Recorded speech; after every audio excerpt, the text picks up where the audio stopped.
Bonjour à vous. Aujourd'hui, nous allons travailler la notion de test en informatique qui se traduit en Python par if et else.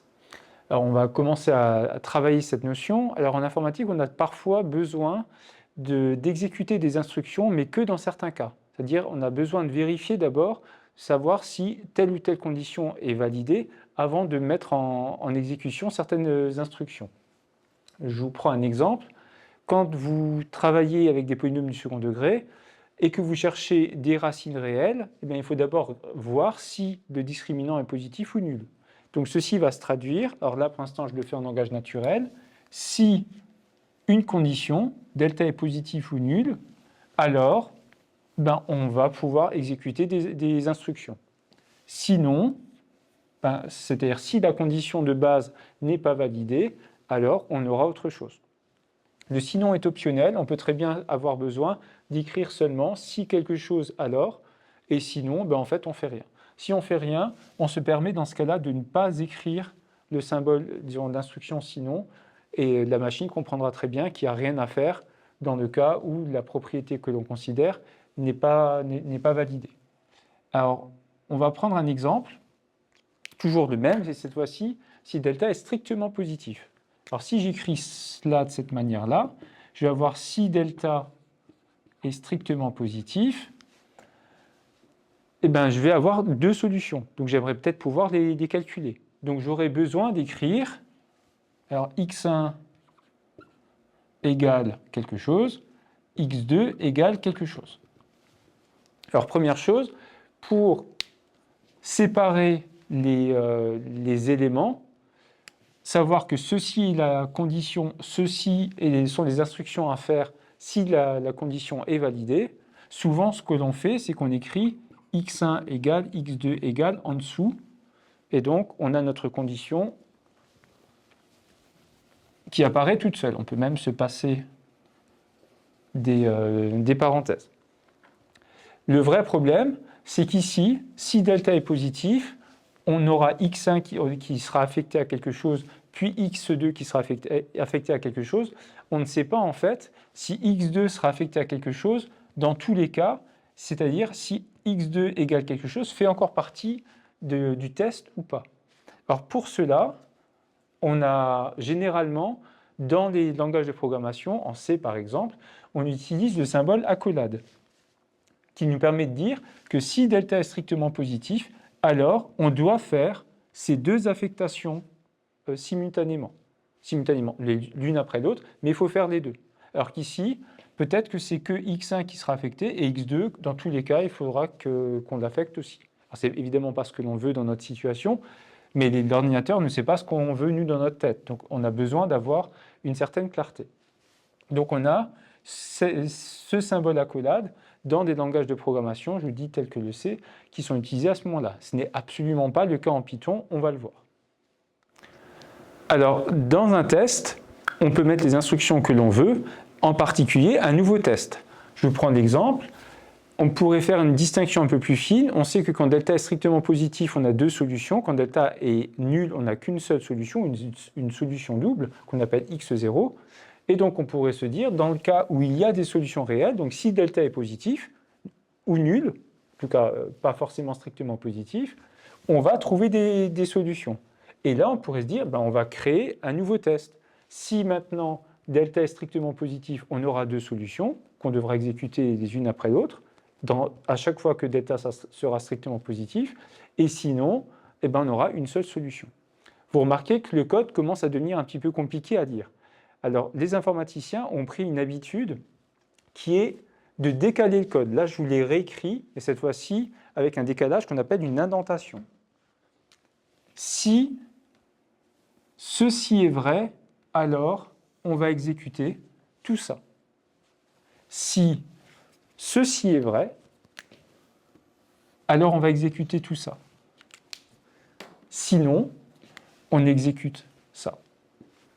Donc, le fait d'indenter, de décaler, tout ce qui va être à exécuter dans le si, tout ce qui va être à exécuter dans un sinon, de mettre des accolades, vous voyez ici systématiquement, ça permet finalement de clarifier le code.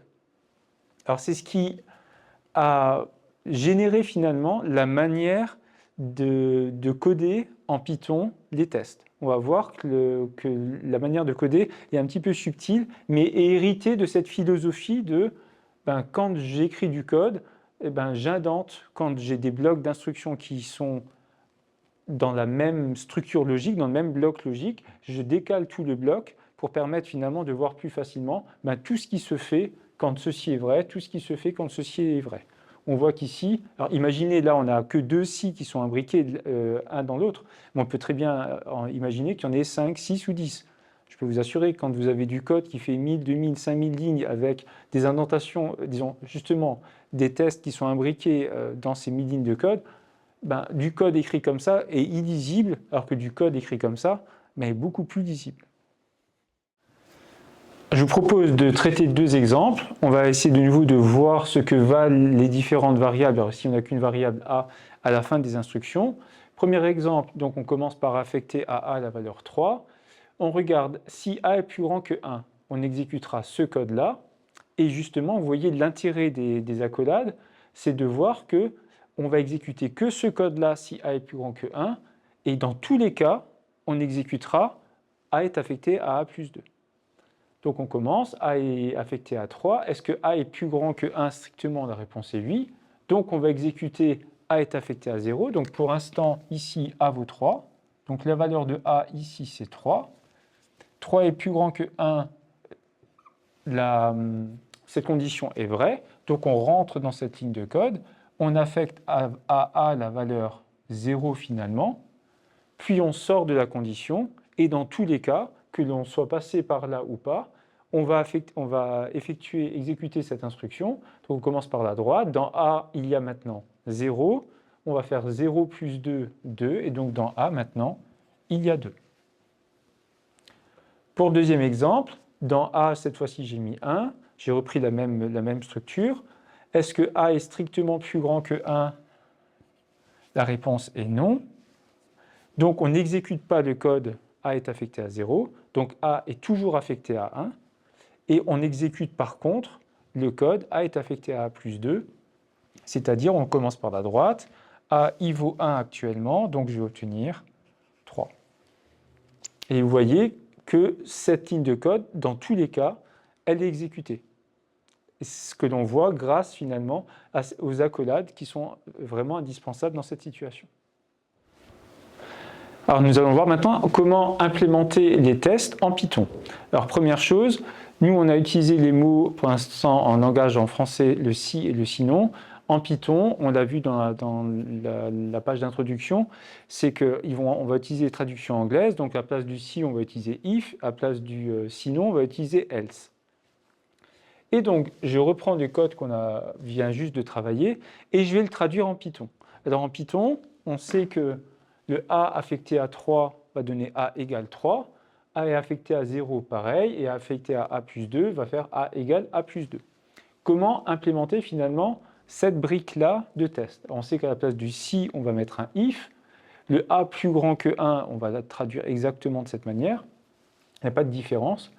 L'immense différence qu'il y a entre Python et les autres langages et d'autres langages de programmation, en tout cas plus communs, c'est qu'il n'y a pas de symbole pour dire attention, quand cette condition est vraie, on exécute tout ce qu'il y a entre accolades. Donc ce n'est pas qu'on n'utilise pas les accolades, c'est qu'il n'y a pas du tout de symbole.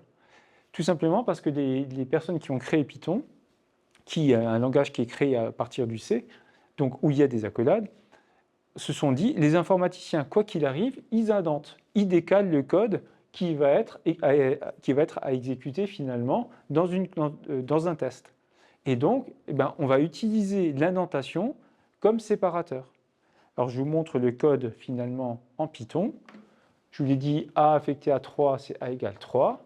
Notre test, si a plus grand que 1, et le fait de décaler le a égale 0, donc c'est pour ça que la manière de présenter le code en Python a une influence énorme sur le code. C'est ça ce qui est souvent perturbant pour les élèves, ce qui n'est pas du tout le cas par exemple en C. Et donc si a est plus grand que 1, on voit qu'ici on indente, et donc si cette condition-là est vraie, on va faire a est affecté à 0, et si elle n'est pas vraie, eh ben, on ne fera pas A est affecté à 0. Mais dans tous les cas, on fera A est affecté à A plus 2. Si vous prenez le même code ici, cette fois-ci, vu que la deuxième instruction est également indentée, c'est que cette instruction-là, elle ne sera exécutée que si cette condition ici est vraie. Donc si maintenant je reprends le code qu'on a déjà vu avant, on va obtenir des résultats différents ici et là. Alors pas dans cet exemple-là, mais si à la place de A égale 3, j'ai A égale 0 par exemple, on va pouvoir prendre un nouvel exemple et se dire, ben, que se passe-t-il? Si A est égal à 0, alors j'ai A plus grand que 0 qui est faux. Et donc je vais avoir A est égal à A plus 2. Donc A vaut 0 actuellement, donc j'évalue ce qui est à droite, on l'a déjà fait plein de fois. 0 plus 2 va faire 2, donc A sera égal à 2. Donc ici, A égale 2. Si maintenant je prends cette instruction-là, A vaut 0, et bien cette instruction-là, cette condition est fausse, et du coup, on ne fait aucune des instructions qui sont dans le bloc à effectuer si cette condition est vraie. Et donc, A n'a pas bougé, et cette fois-ci, A égale 0. Donc vous voyez qu'il y a une différence juste disons, dans le sens et dans finalement des valeurs que l'on obtient à la fin d'une suite de plusieurs instructions, juste sur la présentation. On met, alors ça s'appelle une tabulation ou des espaces, sur une ligne de code, ça change le sens. Donc ça, c'est perturbant pour les élèves, donc il faut faire attention à ce que vous faites. Alors si vous êtes vraiment attentif, vous avez remarqué que ici, il y a un double point qui est indispensable. Ce double point permet de faire la séparation entre la condition et les instructions qui suivent. Mais elle a un autre intérêt, c'est que finalement, quand vous écrivez dans un